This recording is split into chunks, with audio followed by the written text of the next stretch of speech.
Hello বন্ধুরা, দেখেন আজকে কাশ্মীরি পরোটা বানাচ্ছি। সকালে রুটি অথবা পরোটা যে কোনো একটা প্রয়োজন হয়। তো আজকে পরোটা বানাচ্ছি, কারণ সব সময় রুটিও ভালো লাগে না। মাঝে মাঝে পরোটা খেতে ইচ্ছে করে, কিন্তু পরোটা খাওয়া সব সময় ভালো নয়, ক্ষতিকর।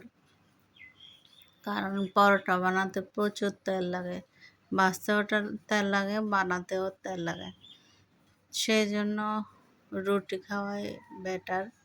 তারপরও আমরা পরোটা পছন্দ করি, মাঝে মাঝে খেতে হয়। সবাই পছন্দ করে, বাসায়ও বাচ্চারাও পরোটাই পছন্দ করে।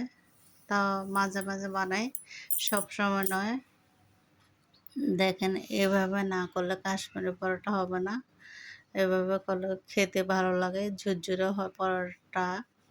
তো এটার সাথে বানিয়েছি আজকে আলু আর মুগ ডাল দিয়ে একটা রান্না করেছি, তরকারি।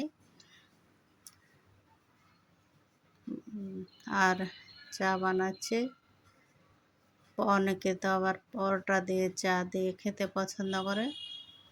তো যার যেমন ভালো লাগে তেমন খাবে। সবাইকে ধন্যবাদ, সবাই ভালো থাকবেন।